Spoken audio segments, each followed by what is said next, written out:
আমন্ত্রণ রাতের বাংলাদেশে, আর শুরুতেই জানাবো শিরোনাম। নির্বাচনের ট্রেন যাত্রা শুরু করেছে। জাতির উদ্দেশ্যে ভাষণের প্রধান উপদেষ্টা রাষ্ট্র সংস্কারের সুযোগ হাতছাড়া না করার আহ্বান।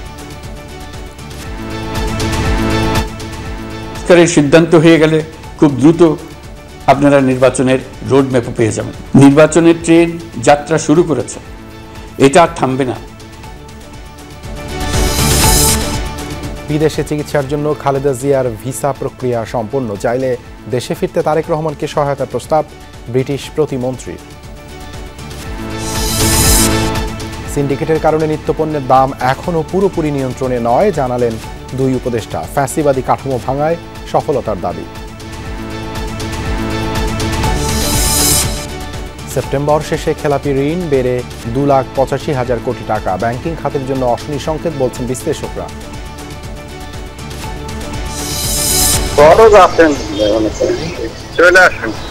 আচ্ছা, আপনি তাহলে ইয়াতে আছেন, করঞ্চল 3, মানে ওই যে নোয়াখালীটাতে আছেন না ভাই? ঢাকা উত্তর সিটি কর্পোরেশনে জন্ম নিবন্ধন সনদ জালিয়াতি জড়িত ডিএনসিসির কর্মচারী কর্মকর্তারা। সার্টিফিকেট প্রতি গুনতে হয় 5,000 টাকা।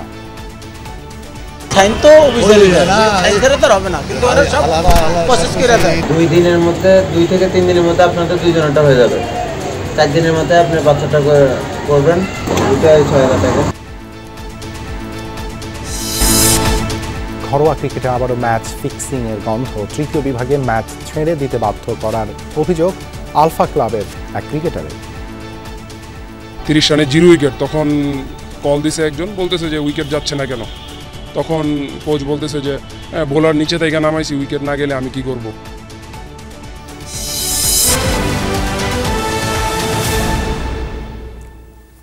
এতক্ষণ শিরোনাম দেখছিলেন, আপনাদের সঙ্গে আছি দেবাশিস রঞ্জন সরকার। আগামী নির্বাচনের ট্রেন চলতে শুরু করেছে জানিয়ে প্রধান উপদেষ্টা ডক্টর মোহাম্মদ ইউনূস বলেছেন, এটা আর থামবে না। তবে এর পাশাপাশি প্রয়োজনীয় রাষ্ট্রীয় সংস্কারের উপর জোর দিয়েছেন তিনি। বলেছেন, বিগত 15 বছরের গুম খুন সহ জুলাই বিপ্লবে গণহত্যাকারীদের যে কোনো মূল্যে বিচারের মুখোমুখি করা হবে। দেশের অর্থনীতি ঘুরে দাঁড়িয়েছে উল্লেখ করে এই নোবেলজয়ী দ্রব্যমূল্য নিয়ন্ত্রণে আনতে কিছুটা ধৈর্য ধরার আহ্বান জানিয়েছেন। বলেছেন, প্রবাসী বাংলাদেশিদের পোস্টাল ভোটের ব্যবস্থা করতে চান তিনি।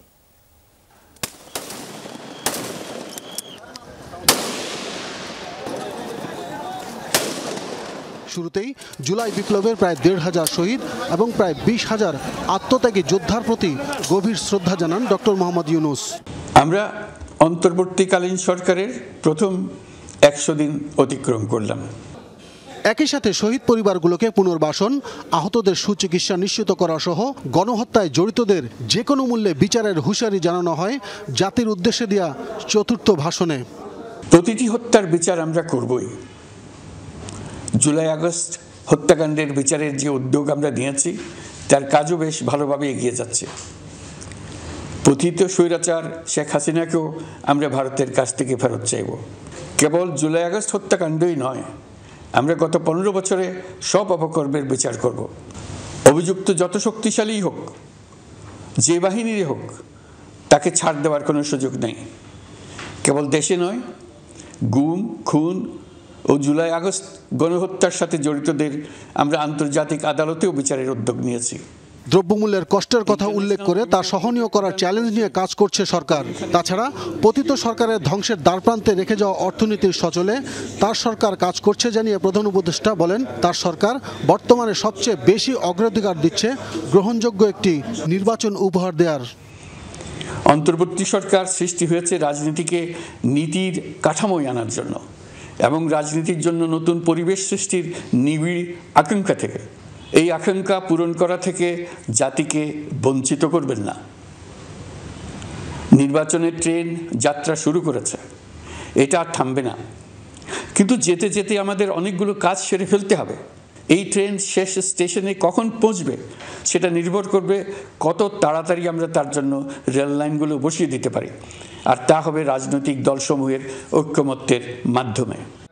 নির্বাচন নিয়ে রাজনৈতিক দলগুলোর দাবির দিকে ইঙ্গিত করে ডক্টর ইউনূস যৌক্তিক সংস্কারের সুযোগ দেওয়ার জন্য বেশ কয়েকবার সকলের প্রতি আহ্বান জানান।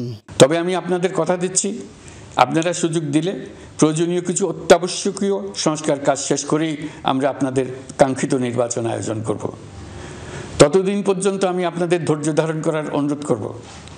আমরা চাইব আমরা যেন এমন একটি নির্বাচন ব্যবস্থা সৃষ্টি করতে পারি যা যুগ যুগ ধরে অনুসরণ করা যাবে।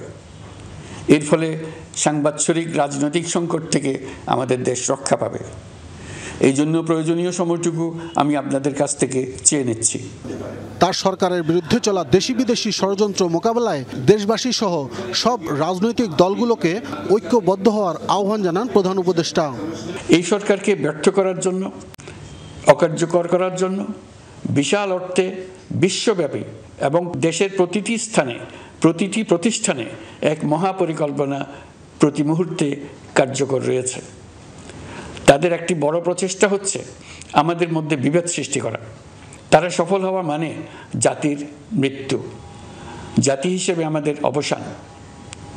সাবধান থাকুন, তাদের সকল হীন প্রচেষ্টাকে আমাদের ঐক্যের মাধ্যমে নস্যাৎ করে দেন, যেভাবে নস্যাৎ করেছিলেন তাদের বন্দুকের গুলিকে, তাদের আয়নাঘরকে, প্রতি পায়ে তাদের অনাচারের শিকলকে। এ ব্যাপারে সবাই একমত থাকুন, ঐক্যবদ্ধ থাকুন। তবে বহু ষড়যন্ত্রের পরও বিদেশি রাষ্ট্রগুলো অতীতের যে কোনো সময়ের চেয়ে বর্তমান সরকারকে অনেক বেশি সহযোগিতার আশ্বাসের কথা জানান ডক্টর ইউনূস। ইউরোপিয়ান ইউনিয়নের 20 দেশের 20 জন রাষ্ট্রদূত দিল্লিতে থাকেন, 7 দেশের 7 রাষ্ট্রদূত ঢাকায় আছেন। দিল্লি থেকে একসঙ্গে 20 জন রাষ্ট্রদূত সহ মোট 27 রাষ্ট্রদূত সমবেতভাবে আমার সঙ্গে বৈঠক করার জন্য আগামী কয়েকদিনের মধ্যে ঢাকায় আসছেন। আগে কখনো ইউরোপিয়ান ইউনিয়নের 27 জন রাষ্ট্রদূত একত্র হয়ে সরকারের সঙ্গে আলোচনায় বসেনি। দিল্লি থেকে এই বিশাল সংখ্যক রাষ্ট্রদূত একসঙ্গে বৈঠক করার জন্য কোনোদিন আসেনি। এবার এই কাজটি করার পেছনে আছে ইউরোপিয়ান ইউনিয়নের সমর্থন প্রকাশ করা এবং অর্থনৈতিক ক্ষেত্রে উচ্চ পর্যায়ের সহযোগিতা গড়ে তোলা। তৈরি পোশাক শিল্প সহ অন্যান্য ক্ষেত্রে দাবি দেওয়ার জন্য সড়কে না নেমে যথাযথ মাধ্যমে সরকারের কাছে উপস্থাপনের আহ্বান জানান প্রধান উপদেষ্টা। আপনারা সবাই ভালো থাকবেন। আব্দুল্লাহ তুহিন, যমুনা নিউজ, ঢাকা।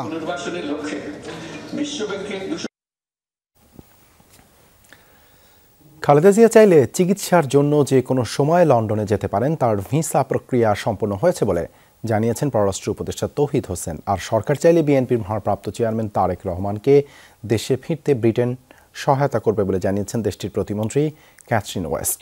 ডক্টর ইউনূস দ্রুতই গণতন্ত্র নিয়ে তার দৃষ্টিভঙ্গি জনগণের কাছে তুলে ধরবেন, আশা তার। 5 অগাস্টের পর ব্রিটিশ সরকারের প্রথম কোনো প্রতিনিধির ঢাকা সফর। রোববার সকালে পররাষ্ট্র মন্ত্রণালয়ে যান দেশটির ইন্দো প্যাসিফিক বিষয়ক প্রতিমন্ত্রী ক্যাথরিন ওয়েস্ট। প্রায় ঘণ্টাখানেক পররাষ্ট্র উপদেষ্টার সাথে বৈঠক করেন তিনি। এ সময় বাংলাদেশের গণতান্ত্রিক যাত্রায় ডক্টর ইউনূসের ভিশনের দিকে যুক্তরাজ্য তাকিয়ে বলে উল্লেখ করেন তিনি। আর এ কাজে অন্তর্বর্তী সরকারকে সহায়তা করতে তার দেশ প্রস্তুত বলেও জানান ক্যাথরিন ওয়েস্ট। এ সময় দলগুলোর মধ্যে রিকনসিলিয়েশন বা সমঝোতার কথা বলেন তিনি। এর প্রেক্ষিতে সব দলের সমান সুযোগ পাওয়া নিয়ে প্রশ্ন করেন সাংবাদিকরা। Of course, and we expect Professor Yunus to lay out his vision. অবশ্যই আশা করি প্রফেসর ইউনূস বাংলাদেশের গণতন্ত্রের ভবিষ্যৎ নিয়ে তার রূপরেখা প্রকাশ করবেন। তার মধ্য দিয়েই সেটা উন্মোচিত হবে। পরবর্তী পর্যায়ে যুক্তরাজ্য বাংলাদেশের জনগণকে সমর্থনের চেষ্টা করবে। ব্রিটিশ এই মন্ত্রীর কাছে তারেক রহমানকে দেশে ফেরানোর ব্যাপারে কি আলোচনা হয়েছে জানতে চান সাংবাদিকরা। আমরা আলাদা করে কোনো বিষয় নিয়ে আলোচনা করিনি, তবে আমরা সরকারকে সমর্থন করতে চাই। এখন একটা ক্রান্তিকাল, এই সরকার যেসব কাজ করছে তাতে সমর্থন থাকবে আমাদের। নির্বাচন নিয়ে আগ্রহ দেখিয়েছেন ব্রিটিশ প্রতিমন্ত্রী। জবাবে নিজেদের কোনো রাজনৈতিক অভিলাষ নেই উল্লেখ করে তৌহিদ হোসেন তাকে জানিয়েছেন সংস্কার শেষেই নির্বাচন। দেখুন, আমি যদি বলি যে নির্বাচন নিয়ে তাদের কোনো আগ্রহ নাই, তাহলে তো এটা সঠিক কথা বলা হবে না। অবশ্যই তারা জানে, কিন্তু তারা আমাদের সাথে কোঅপারেট করতে আগ্রহী। সাংবাদিকরা জানতে চান বেগম জিয়ার লন্ডন যাওয়ার আপডেট। চিকিৎসার জন্য যাওয়ার কথা, এটা আসলে পররাষ্ট্র মন্ত্রণালয় থেকে জানা কিছু নাই। এটা আমরা অবশ্যই সহায়তা করেছি, ভিসার ব্যাপারে আমরা হেল্প করেছি। আমরা চাই যে উনি যেতে পারুক, কারণ ওনার চিকিৎসা হোক। পররাষ্ট্র মন্ত্রণালয় থেকে সরাসরি প্রধান উপদেষ্টার সাথে দেখা করতে যান ব্রিটিশ এই প্রতিমন্ত্রী। এ সময় প্রফেসর ইউনূসের নেতৃত্বাধীন অন্তর্বর্তী সরকারের প্রতি যুক্তরাজ্য সরকারের পূর্ণ সমর্থন জানান ক্যাথরিন ওয়েস্ট। গেল সরকারের সময় বিদেশে পাচার হওয়া টাকা ফেরানো বর্তমান সরকারের অন্যতম অগ্রাধিকার বলে জানান প্রধান উপদেষ্টা। এ কাজেও ঢাকার পাশে লন্ডন থাকবে বলে জানান ব্রিটিশ মন্ত্রী। মাহফুজ মিশু, যমুনা নিউজ, ঢাকা। অন্তর্বর্তী সরকার 100 দিনে আইন শৃঙ্খলা পরিস্থিতি ও দ্রব্যমূল্য নিয়ন্ত্রণে বড় ধরনের চ্যালেঞ্জের মুখে পড়েছে। তবে ফ্যাসিবাদী কাঠামো ভাঙা ও সংস্কারের উদ্যোগ সহ নানা ক্ষেত্রে সফলতাও আছে। সরকারের প্রবীণ ও নবীন দুই উপদেষ্টা হাসান আরিফ ও আসিফ মাহমুদ বলছেন, আইন শৃঙ্খলা এখন আগের চেয়ে ভালো, তবে চেষ্টা সত্ত্বেও সিন্ডিকেটের কারণে নিত্যপণ্যের দাম এখনও নিয়ন্ত্রণ করা যাচ্ছে না বলে স্বীকার করেছেন তিনি। জানান, সংস্কার কার্যক্রম শেষে নির্বাচন হবে। আলমগীর স্বপনের রিপোর্ট। অন্তর্বর্তীকালীন সরকারের ডক্টর মোহাম্মদ ইউনূসের নেতৃত্বাধীন অন্তর্বর্তী সরকারের 100 দিন পেরিয়েছে। এই সময়ে জনপ্রত্যাশা কতটা পূরণ করতে পেরেছে সরকার? শপিং মলে গেলাম, আমার 10টা কেনার কথা আমি 3টে কিনেছি, বাকি 7টা কিনতে পারিনি, তাহলে আমার 7টা না কিনতে পারাটা একটা ব্যর্থতা। 100 দিনের মধ্যে আমার 100টা করার কথা, তার মধ্যে 30টা হয়েছে, 70টা বাকি আছে, 70টা এখন করবো তা নয়। সদ্য গ্র্যাজুয়েট হয়ে আমরা আসলে কতটুকু মন্ত্রণালয় কিংবা গভর্নমেন্ট মেশিনারিজ রান করতে পারবো, আমাদের জন্য একটা চ্যালেঞ্জ ছিল এবং চ্যালেঞ্জ এখনো আছে।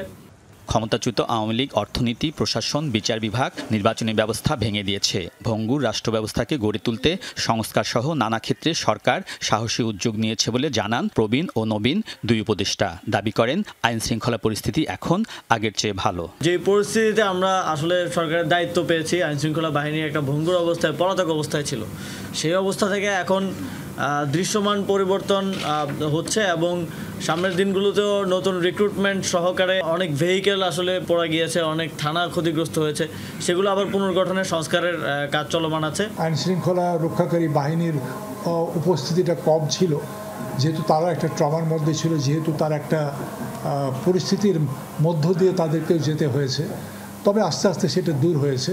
তবে নিত্যপণ্যের দাম নিয়ন্ত্রণ করতে না পারার কথা স্বীকার করেছেন দুই উপদেষ্টা। যদিও কঠোরভাবে বাজার মনিটরিং সহ সরকার নানা পদক্ষেপ নিয়েছে বলে দাবি করেন তারা। কারণ বাজারে যখন একটা ট্রাক ভর্তি সবজি আসলো, ওইখানে 3বার হাত বদল হয়ে গেল। তো প্রথম দিকে কয়েকবার ওখানে হানা দেওয়া হয়েছিল, হাত বদল হওয়ার সুযোগ হয়নি, তো দামটা স্বাভাবিক একটা সহনীয় পর্যায়ে ছিল। কিন্তু এটা তো প্রত্যেক দিন না, এটা একটা সিস্টেমের মধ্যে নিয়ে আসতে হবে। দ্রব্যমূল্যের বিষয়ে আসলে সিন্ডিকেট একটা বড় সমস্যা, যেমন আলুর দাম বেড়ে গিয়েছে, আবার শাকসবজির দাম বাড়ছে, যদিও আমাদের সাপ্লাই বেড়েছে তারপরেও দাম বাড়ছে। তো আশা করি এই সমস্যাগুলো আমরা সমাধান করতে পারবো। দুই উপদেষ্টা বলেন, সংস্কার কার্যক্রম শেষে নির্বাচনের পথে যাবে সরকার। কমিশনগুলো সরকারের কাছে একটা প্রস্তাবনা আসবে এবং তারপর সরকার ও স্টেক হোল্ডার কনসালটেশনের মাধ্যমে সেগুলো বাস্তবায়নের পথে আগাতে পারবে। এখন পর্যন্ত কমিশনগুলো খুব ড্রাস্টিক্যালি কাজ করে যাচ্ছেন। আলটিমেটলি যখন ইলেকশন কমিশন প্রস্তুত থাকবে তার নির্বাচন দেওয়ার জন্য বা করার জন্য, ভোটার লিস্ট ইত্যাদি সবগুলো বিষয় মিলে তখনই নির্বাচন হবে। উপদেষ্টারা আশা করেন ডিসেম্বরে নির্ধারিত সময়েই গঠিত সংস্কার কমিশনগুলো রিপোর্ট জমা দেবে। আলমগীর স্বপন, যমুনা নিউজ, ঢাকা। কোনোভাবেই নিয়ন্ত্রণে আনা সম্ভব হচ্ছে না, প্রতি প্রান্তিকেই বাড়ছে খেলাপি ঋণ। অতীতের সব রেকর্ড ভেঙে সেপ্টেম্বর শেষে ব্যাংকিং খাতে খেলাপি ঋণ বেড়ে দাঁড়িয়েছে 2,85,000 কোটি টাকায়, যা এ যাবৎকালে সর্বোচ্চ। এটি ব্যাংকিং খাতের জন্য অশনি সংকেত বলেও মনে করেন বিশ্লেষকরা। ব্যাংকের পরিচালনা পর্ষদকে ঋণ বিতরণ থেকে বিরত রাখা ছাড়া খেলাপি ঋণ নিয়ন্ত্রণ সম্ভব নয় বলেও অভিমত তাদের। গত 1.5 দশকে নানাভাবে লুটপাটের শিকার হয়েছে ব্যাংকিং খাত, যার ক্ষত বের হতে শুরু করেছে। ঋণের নামে ব্যাংক থেকে বের করে নেওয়া হয়েছে হাজার হাজার কোটি টাকা, যার প্রভাব পড়েছে খেলাপিতে। বাংলাদেশ ব্যাংকের হালনাগাদ তথ্য অনুযায়ী এখন পর্যন্ত সরকারি বেসরকারি ব্যাংক মিলে ঋণ বিতরণ করেছে 16,82,000 কোটি টাকার কিছু বেশি। এর মধ্যে খেলাপি 2,85,000 কোটি টাকা, যা বিতরণ করা ঋণের প্রায় 17%। ব্যাংকাররা বলছেন, করোনা কাল থেকে গ্রাহকদের যে সুযোগ দেওয়া হয়েছে তার প্রভাব পড়ছে এখন।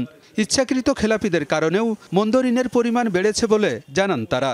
For disbursement of loan or sanction of loan, proper assessment, proper judgment, এই জায়গায়ও ব্যাংক টু ব্যাংক ভেরি করে, ব্যত্যয় যে ঘটে নাই তা কিন্তু না। আমরা বেশি বেশি প্রফিট করতে চাইছি, সেটা আবার আমাদের উপর টার্গেটও থাকে। এখন মনে হয় এগুলো একটু কমে যাবে। মোট খেলাপি ঋণের বড় অংশই রাষ্ট্রায়ত্ত ব্যাংকের।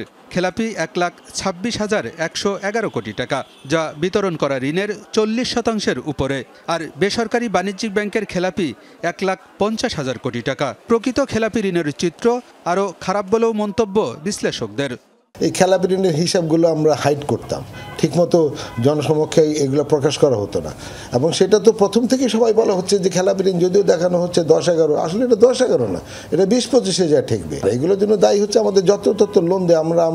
আমরা লোন স্যাংশনিংয়ের একটা প্রক্রিয়া, এটা যে ক্রেডিট ওয়ার্ড দিনে যাচাই করতে হয়, ঠিকমতো কোলেটারাল বাছাই করতে হয়, এগুলো কিছুই ফলো করা হতো। বিশ্লেষকরা বলছেন, খেলাপি ঋণ বৃদ্ধিতে তারল্য সংকট সহ নানামুখী চাপে পড়বে বাণিজ্যিক ব্যাংকগুলো। বিদেশের সাথে বাণিজ্য করতে গুনতে হবে বাড়তি মাসুল। এটা যে শুধুমাত্র ডিপোজিটরদেরকে এফেক্ট করবে তা না, এটা কিন্তু দেশে বিদেশে চতুর্মুখী আমাদের এফেক্ট করবে। কারণ বিদেশি ব্যাংকাররা এই সমস্ত ইনফরমেশন পেলে দেখবেন সাথে সাথে কী করবে, আমাদের ব্যাংকগুলোর সাথে যে লাইন অফ ক্রেডিটগুলো আছে সেগুলো বন্ধ করে দিবে, তাই না? তারপরে এই যে যদি আপনার খেলাপি ঋণ বেড়ে থাকে তাহলে আপনার ক্যাপিটালের উপর আঘাত করবে, তাই না? এখন ক্যাপিটাল শর্টফল হবে, শুধু প্রভিশনিং শর্টফল না, ক্যাপিটালের শর্টফল হবে। তো এই চতুর্মুখী আপনার ইম্প্যাক্ট পড়বে। তাছাড়া খেলাপি ঋণ হওয়া মানে কি, টাকাটা তো রিসাইকেল হচ্ছে না, আপনি লিকুইডিটি প্রবলেমে পড়ছে, মানে চতুর্মুখী প্রবলেমে আপনি। ঋণ বিতরণে পর্ষদের হস্তক্ষেপ বন্ধ করা ছাড়া খেলাপি ঋণ কমানো সম্ভব নয় বলেও মনে করেন বিশ্লেষকরা। আলমগীর হোসেন, যমুনা নিউজ, ঢাকা। কোনোভাবেই থামানো যাচ্ছে না জন্ম নিবন্ধন সনদ তৈরিতে অবৈধ চক্রের দৌরাত্ম্য। এ কাজে ডিএনসিসি কর্মকর্তা কর্মচারীরা সরাসরি জড়িত। টেকনাফ থেকে তেঁতুলিয়া, যেখানেই আপনার বাড়ি হোক, যে কোনো একটি এলাকার নাম দিয়েই মহাখালীর গলি থেকেই বানিয়ে দেবে জন্ম সনদ। ঢাকা উত্তর সিটিতে এর নিয়ন্ত্রণ ডিএনসিসির এক স্বাস্থ্য কর্মকর্তা সহ আরও কয়েকজনের। প্রতি সনদের জন্য তারা নেয় 3 থেকে 5,000 টাকা, যেখানে সরকার নির্ধারিত ফি মাত্র 100 টাকা। উত্তর সিটি এলাকায় এই চক্রটির আদ্যপান্ত বের করেছেন সহকর্মী মহিউদ্দিন মধু। ছবি তুলেছেন SRS আলী ও তানভীর মিজান। একটি জন্ম নিবন্ধন সনদ করতে চাই আমরা। সন্ধান পাই ঢাকা উত্তর সিটি কর্পোরেশনের এক কর্মচারীর, যার কাছে গেলে সহজেই মিলবে বার্থ সার্টিফিকেট।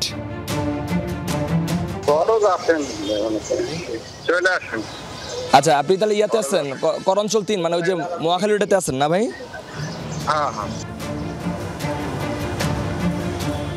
অফিসের পেছনের গলি, মানে আপনার অফিসের পেছনের যে গলিটা আছে সেখানে আসবো। মাসুদুর রহমান, যিনি নমুনা সংগ্রহের কর্মচারী, তার মাধ্যমে আমি আমার জন্ম নিবন্ধনের সনদটা করতে চেয়েছি এবং ছদ্মবেশে আমি এখন যেতে চাই তিনি কিভাবে কাজটা করাবেন, কোন প্রক্রিয়া করাবেন। এই সেই মাসুদ কাজী, ডিএনসিসির নমুনা সংগ্রহের কর্মচারী, যিনি আমাকে এই গলিতে আসতে বললেন।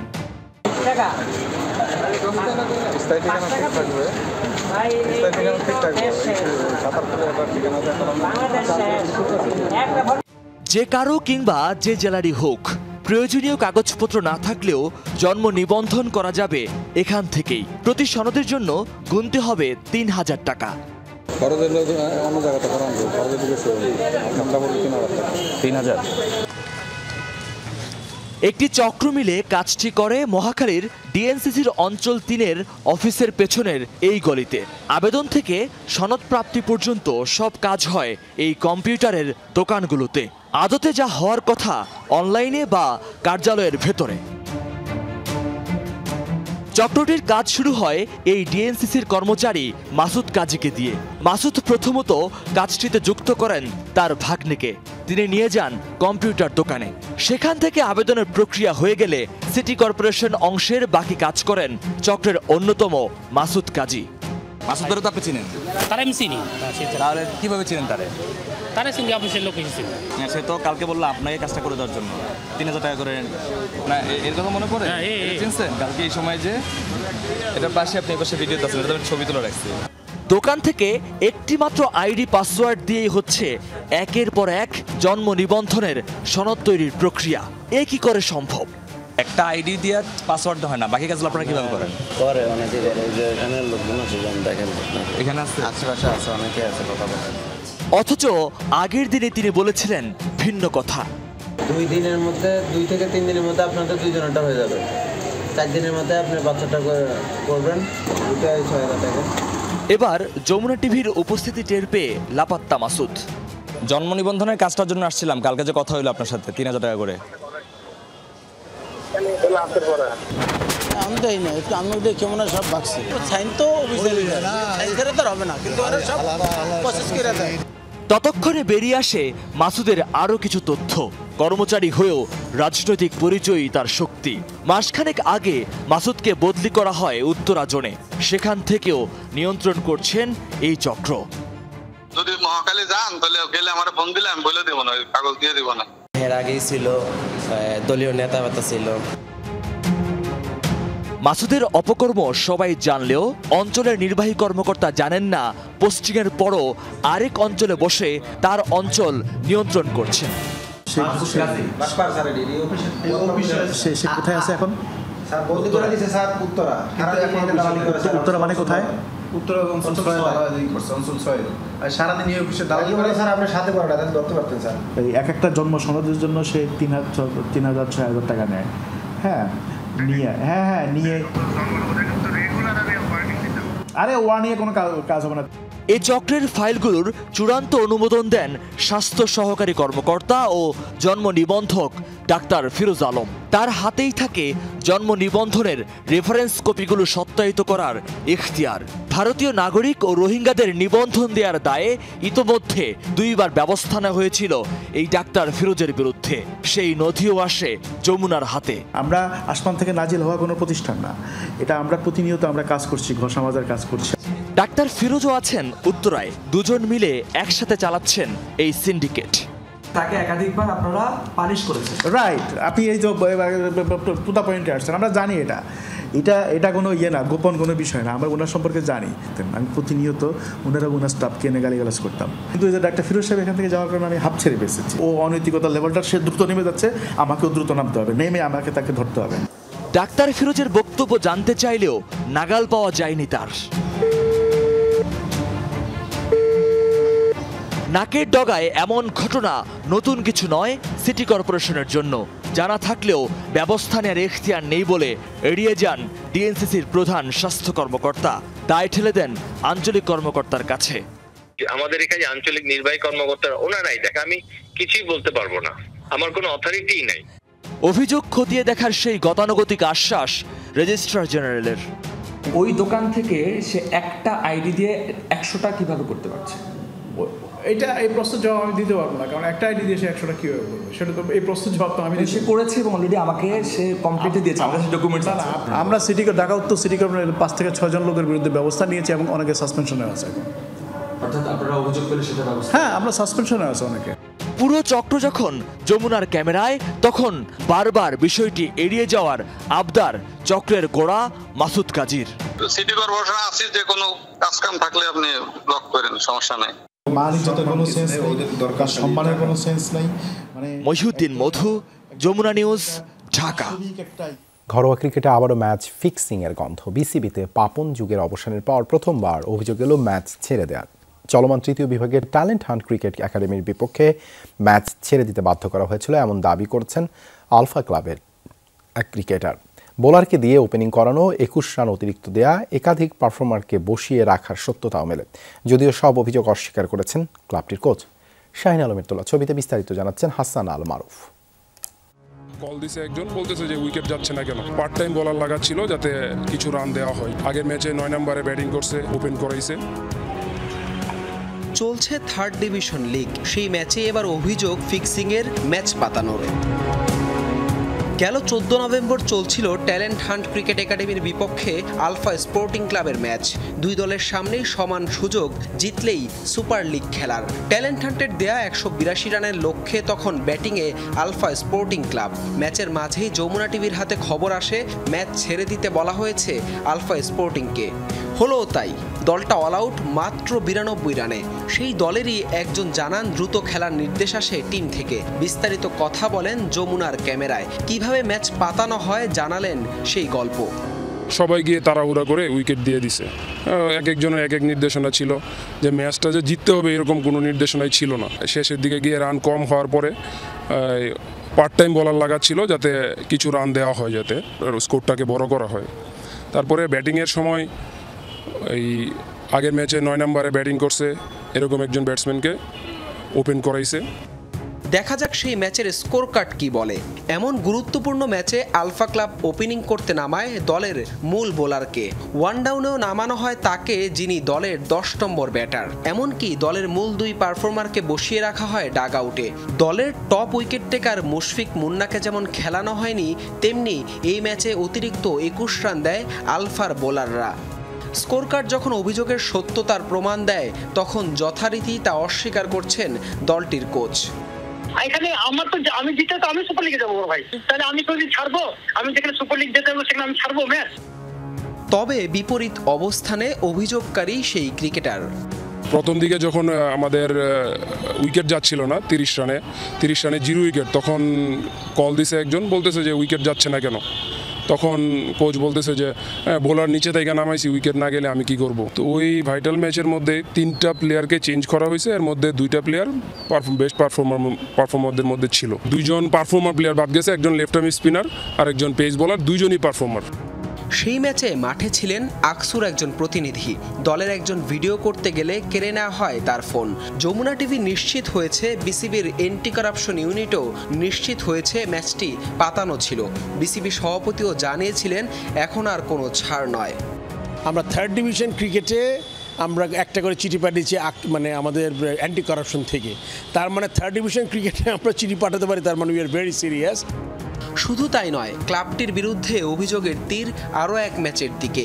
নাখালপাড়ার বিপক্ষে মাত্র 87 রানের টার্গেটে ব্যাট করতে নেমে 84 রানে অল আউট হয় আলফা স্পোর্টিং ক্লাব।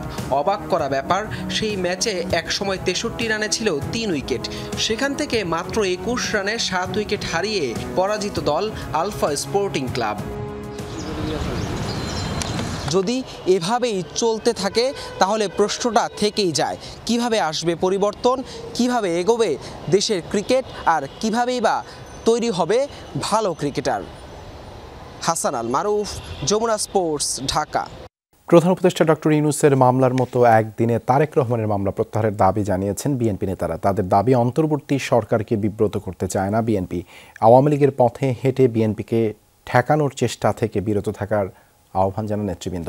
জাতীয় প্রেস ক্লাবে এক আলোচনায় যোগ দিয়ে তারা বলেন, অনির্দিষ্টকালের সংস্কারের বিপরীতে নির্বাচনের দাবি করা বিএনপির অপরাধ নয়।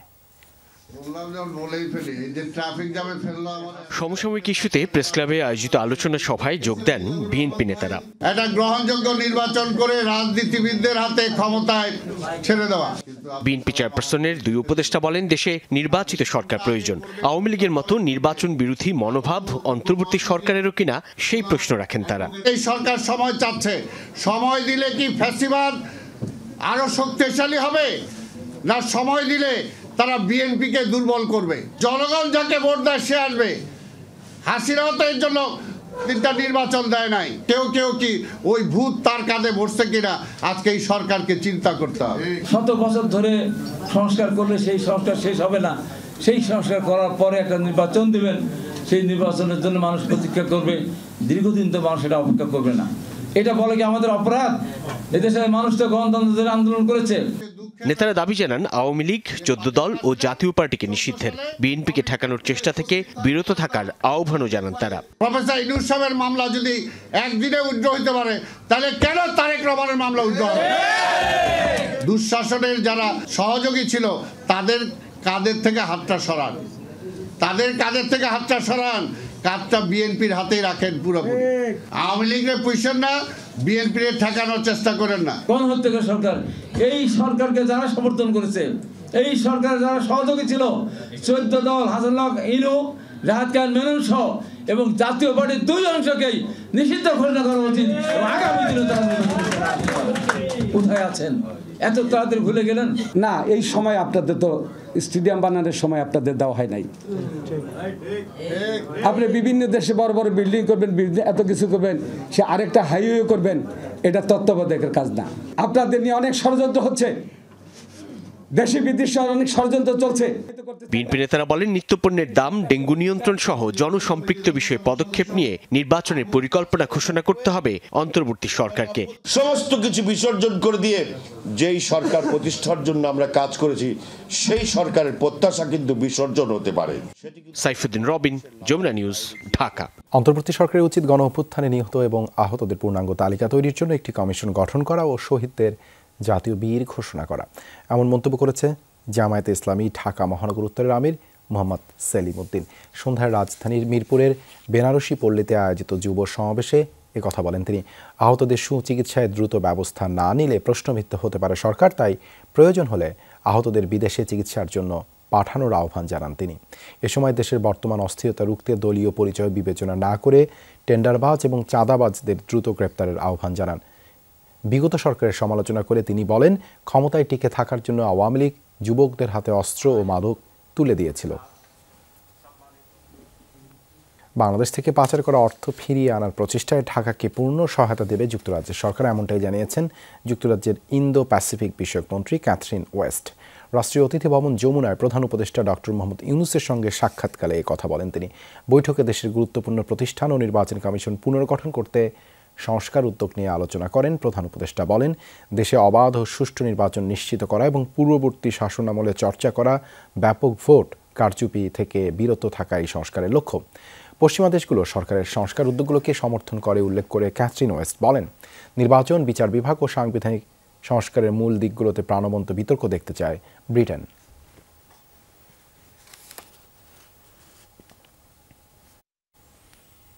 পদত্যাগ করা জাতীয় সংসদের সাবেক স্পিকার শিরীন শারমিন চৌধুরী ও তার স্বামীর সাধারণ পাসপোর্টের আবেদনটি শেষমেশ স্থগিত করেছে পাসপোর্ট ও ইমিগ্রেশন অধিদপ্তর। তবে মোবাইল টিম পাঠিয়ে অজ্ঞাত স্থান থেকে তাদের বায়োমেট্রিক নেওয়া কর্মকর্তাদের বিরুদ্ধে কোনো ব্যবস্থা নেয়নি কর্তৃপক্ষ। এই নিয়ে অনুসন্ধানী রিপোর্ট প্রচার করেছিল যমুনা টেলিভিশন। আরও জানাচ্ছেন আখলাকুস সাফা। ছাত্র জনতার আন্দোলনে সরকার পতনের ২৭ দিনের মাথায় ২ সেপ্টেম্বর পদত্যাগ করেন জাতীয় সংসদের স্পিকার শিরীন শারমিন চৌধুরী। সাথে সাথেই হারান কূটনৈতিক পাসপোর্টের মর্যাদা। এর আগেই ২৭ আগস্ট তার বিরুদ্ধে রংপুরে হয় হত্যা মামলা। পদত্যাগের পর থেকেই আত্মগোপনে তিনি। কিন্তু ৩ অক্টোবর জরুরি ভিত্তিতে স্বামীসহ সাধারণ পাসপোর্টের আবেদন করেন শিরীন শারমিন। নিয়ম বহির্ভূতভাবে মোবাইল টিম পাঠিয়ে অজ্ঞাত স্থান থেকে তাদের ফিঙ্গারপ্রিন্ট, ছবি, ই সিগনেচার আর চোখের আইরিশ সংগ্রহ করা হয়। উনি পদত্যাগ করেছেন এটা জানেন? হ্যাঁ জানি। ওনার বিরুদ্ধে যে হত্যা মামলা হয়েছে এটা জানেন? হত্যা মামলা হয়েছে এটা আমরা বিভিন্ন মাধ্যমে দেখেছি। আবেদনের মূল কপিতে দেখা যায় জরুরি সে আবেদন জমা নেন আবু জাফর মোহাম্মদ আবদুল্লাহ নামে এক কর্মকর্তা। তড়িঘড়ি করে তাকে বদলি করে দেয়া হয় ঢাকার বাইরে। আর মোবাইল টিম পাঠানোর অনুমোদন দেন খোদ মহাপরিচালকের কর্ড অফিসার শাফিউল মুজনিমিন। ওনার এনরোলমেন্টটা মোবাইল টিমের মাধ্যমে হয়েছে। এখন তো মোবাইল টিমের জন্য কি অথরাইজ করছে? আপনি নাম কি? সাইফুল না, শাফিউল মুনজাবিন, লেফটেন্যান্ট কর্নেল, কর্ড অফিসার। উনি হলো মোবাইল টিম ইউনিট আসার পরে তারপর সে রিসিভ করেছে। ৫ নভেম্বর এই রিপোর্ট প্রচার করে যমুনা টেলিভিশন। সেদিনই পাসপোর্ট অধিদপ্তর থেকে জানানো হয় এখনও আবেদন প্রক্রিয়াধীন। এর ১২ দিন পর সে আবেদন স্থগিত করল পাসপোর্ট অধিদপ্তর। তড়িঘড়ি করে দেশ ছাড়ার জন্য পাসপোর্টের যে আবেদনটি করেছিলেন শিরীন শারমিন চৌধুরী, সেখানে যে ফোন নাম্বার তিনি দিয়েছেন, নাম্বারটি ছিল ইনঅ্যাক্টিভ। একই সঙ্গে যে ঠিকানা তিনি দিয়েছেন সেই ঠিকানায় থাকেন না বহু বছর। তারপরও পাসপোর্ট অধিদপ্তর থেকে মোবাইল টিম পাঠিয়ে অজ্ঞাত স্থান থেকে তার এবং তার স্বামীর বায়োমেট্রিক সংগ্রহ করা হয়। খবর প্রচারের পর শেষমেশ আবেদনটি ঠিকই সাসপেন্ড করা হয়েছে, কিন্তু এর সঙ্গে জড়িত যে কর্মকর্তারা তাদের কিন্তু এখনও বিচারের আওতায় আনা যায়নি। ঠিক যেমনি হত্যা মামলার আসামি হওয়ার পরও শিরীন শারমিন চৌধুরীকে আনা যায়নি আইনের আওতায়। আখলাকুস সাফা, যমুনা নিউজ, ঢাকা। বৈষম্যবিরোধী ছাত্র জনতার আন্দোলনে বিমানবন্দর থানার সজীব হত্যা চেষ্টা মামলায় দেশ টিভির এমডি আরিফ হাসানের ২ দিনের রিমান্ড মঞ্জুর করেছে আদালত। শনিবার মধ্যরাতে তাকে ঢাকার হজরত শাহজালাল আন্তর্জাতিক বিমানবন্দর থেকে গ্রেপ্তার করে বিমানবন্দর থানা পুলিশ। আজ আরিফ হাসানকে আদালতে হাজির করে ৩ দিনের রিমান্ড চায় পুলিশ। 2 দিনের রিমান্ড মঞ্জুর করেছে আদালত। তার বিরুদ্ধে বৈষম্যবিরোধী আন্দোলনের একটি হত্যা চেষ্টা মামলা রয়েছে, সেই মামলায় তাকে গ্রেপ্তার দেখানো হয়েছে। গোপন সংবাদের ভিত্তিতে শনিবার রাতে এয়ারপোর্টে চালানো হয় অভিযান। দেশ ত্যাগের আগেই আরিফ হাসানকে গ্রেপ্তার করা হয়।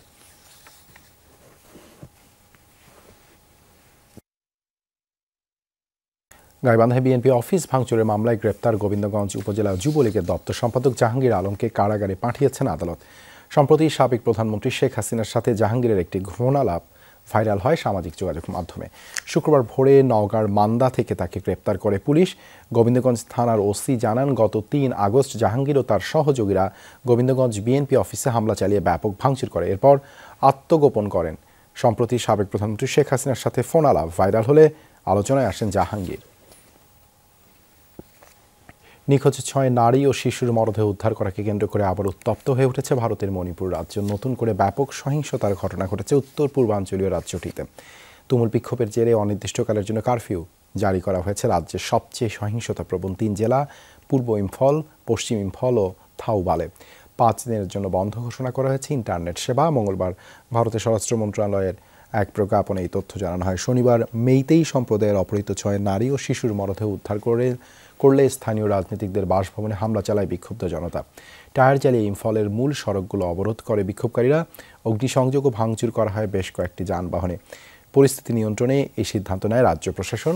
কুকি ও মেইতেই সম্প্রদায়ের মধ্যে জাতিগত দ্বন্দ্বের জেরে গেল কয়েক মাস ধরেই উত্তাল মিয়ানমার সীমান্ত ঘেঁষা রাজ্যটি।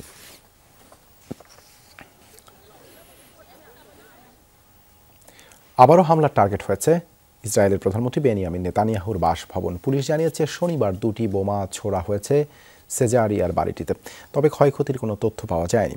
1 মাসের ব্যবধানে দ্বিতীয়বারের মতো হামলার শিকার হলো ইসরায়েলি প্রধানমন্ত্রীর বাসভবন। 2টি বোমাই পড়েছে বাগানে। হামলার সময় নেতানিয়াহু বা তার পরিবারের কোনো সদস্য উপস্থিত ছিলেন না বাড়িটিতে। এক্স হ্যান্ডেলে দেয়া বার্তায় দেশটির প্রতিরক্ষামন্ত্রী বলেন, সব সীমা অতিক্রম করেছে হামলার এই ঘটনা। নিজ বাড়িতে এমন হুমকি মেনে নেওয়া সম্ভব নয় মন্তব্য করেন তিনি।